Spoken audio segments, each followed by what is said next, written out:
Prashant ji, good afternoon. आप इस budget के बाद कैसा फील कर रहे हैं और क्या पोर्टफोलियो में कुछ चेंजेस करने की ज़रूरत होंगी? गुड आफ्टरनून जी, धन्यवाद मुझे आपके शो पे बुलाने का। एंड नमस्कार to all the fellow panelists as well.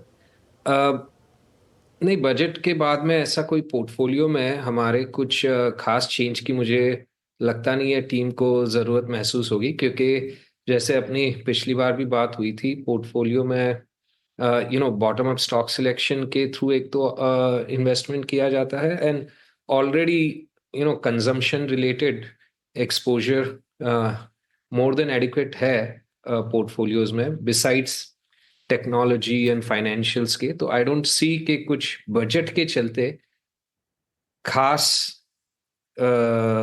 Changes किए जाएंगे। कुछ खास चेंजेस नहीं होंगे। मधु सर, गुड इवनिंग। मधु सर, कैसे देखें बजट को? एक तरफ कंजम्पशन पर फोकस, दूसरी तरफ थोड़ा सा केपेक्स को लेकर डिसअपॉइंटमेंट, आप कैसे देख रहे हैं? अनुज, पहला है कि ये बियॉन्ड एनीवन्स एक्सपेक्टेशन है, ये 12 लाख का नंबर, एंड ये बहुत जरूरी था to boost up the consumption, to get the sentiments back, and I think very good step. See, capex का नंबर अगर हम एक्चुअल जो अचीव होगा वो 10.2 लाख के सामने अगर 11.2 लाख है तो 10% का इजाफा है, जो खराब नहीं है। It could have been better, but खराब नहीं है।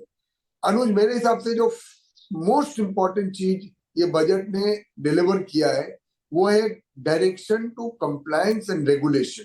सीए इंडिया में बहुत बड़ा परेशानी का विषय रहा है, रेट्रोस्पेक्टिव टैक्स, टैक्स एम्बिग्विटी, जिसमें फाइनेंस मिनिस्टर ने बहुत कैटेगरिकली बोला that in the new tax bill जो वो प्रपोज करने वाली है अगले वीक में, वहां पे काफी इम्फेसिस होगा to make sure the taxation laws are clean and there is no room for misinterpretation.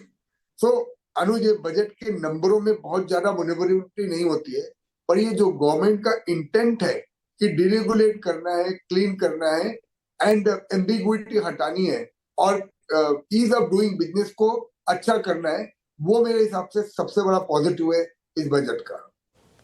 Okay, Ramdev ji, capex के नंबर को बाजार ने नेगेटिवली लिया है थोड़ा सा। आप इसे कैसे देखें? क्या बहुत ज़्यादा डिसअपॉइंटमेंट की ज़रूरत नहीं है यहाँ पर? जो मैं कमेंट्री सुना तो आपका जो एक्चुअल नंबर है वो 10.18 या 10.2 जैसा है इस साल के लिए, 24-25 के लिए। वो भी मेरे को लगता नहीं पहुंच पाएगा पूरा। सो क्लियरली आप 10.25 लाख इस साल खर्च कर रहे हैं, तो अगले साल आप 11.25 कर रहे हैं, उसके ऊपर और भी ऊंचा नंबर लेके, मतलब जो लास्ट ईयर का जो बजटरी एस्टिमेट था उसके ऊपर आपको ग्रोथ करने का था, तो ऑब्वियसली नहीं हुआ है, क्योंकि मेरे ख्याल से execution capability is also an issue. तो मेरे ख्याल से ऐसा लगता है मुझे कि इस साल के लिए जो लास्ट ईयर का जो कैपेक्स बजट था उसको ही आपने नेक्स्ट ईयर रिपीट किया 11.2 में। सो यदि वो एग्जीक्यूट कर लिया पूरा का पूरा, उसके बाद वापस ग्रोथ चालू होगा। सो जो मुझे नहीं लगता है कि उनका जो डायरेक्शन जो है फॉर इंफ्रा बिल्डअप और जो भी कैपेक्स यहाँ चाहिए उसमें कोई बदलाव है।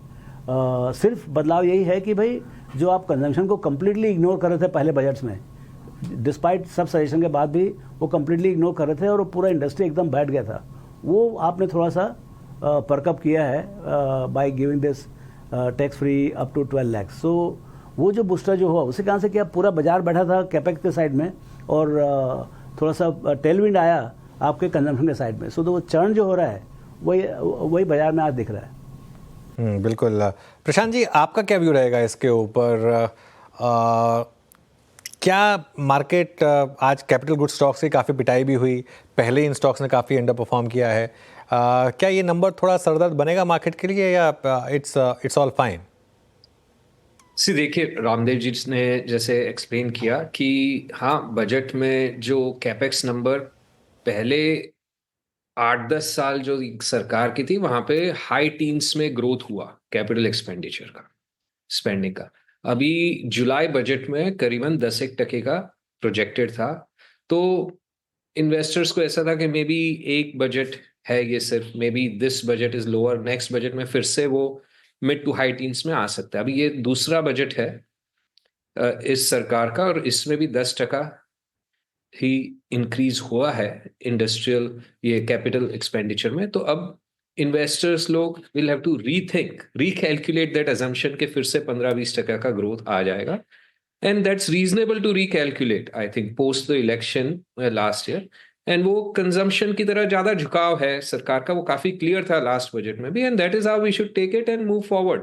अभी दिस इज लाइक थोड़ा इंडस्ट्रियल सेक्टर को थोड़ा कुछ नुकसान हुआ, थोड़ा कंजम्पशन सेक्टर को बेनिफिट हुआ, बट ओवरऑल मार्केट को आप देखिए तो these are puts and takes जो हमेशा चलते आ रहे हैं। हर बजट में कुछ ये छोटा मोटा इधर उधर होते रहता है। I think the bigger positive which जो इस बजट को one of the best budgets मैं कहूंगा in in in a long time, and last year के बजट में I was somewhat disappointed, so but this budget more than makes up for it. जैसे मधु जी ने कहा कि इसमें क्लियर इंटेंट है गवर्नमेंट का। आप अगर ऑनरेबल एफएम का स्पीच सुनिए तो ऑलमोस्ट एवरी 5 मिनट सेगमेंट्स में कहीं ना कहीं ईज ऑफ डूइंग बिजनेस के रिलेटेड कुछ ना कुछ एडिशनल सुझाव है इसमें। चाहे वो जैसे उन्होंने कहा new income tax bill would be clear, simple to understand and provide tax certainty. अभी देखने वाली बात है ये सब अगले वीक अगर रिलीज होगा तो वो होगा कि नहीं, but at this point in time there is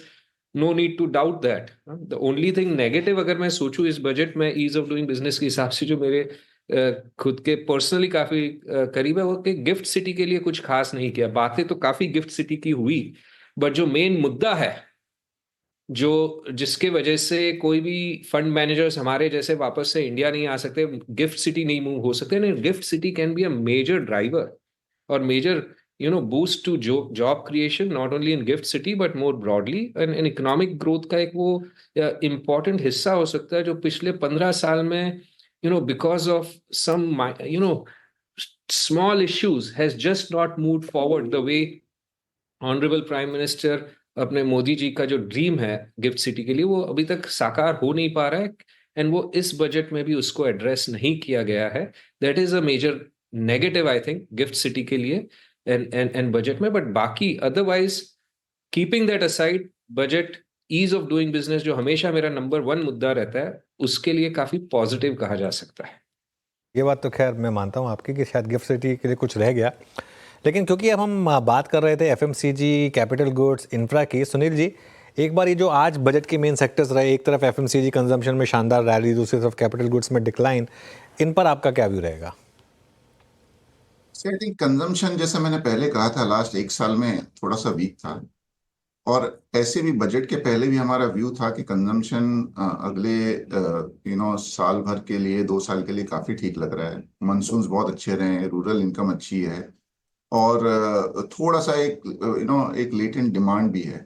I think budget से उसको थोड़ा सा और बूस्ट मिलेगा। तो हाँ, consumption at some point of time थोड़ा सा आई थिंक पोर्टफोलियो में अगर होगा तो अच्छा ही होगा, लेकिन हमारा थोड़ा सा वैल्यू की तरफ झुकाव है, तो काफी कंजम्पशन स्टॉक्स काफी महंगे हैं, बढ़ने के पहले भी महंगे थे और आज 2-3% और हैं। तो आई थिंक दैट्स वाई हमारा थोड़ा सा झुकाव डिस्क्रिशनरी कंजम्पशन पे ज्यादा रहता है, स्टेपल्स पे थोड़ा कम रहता है।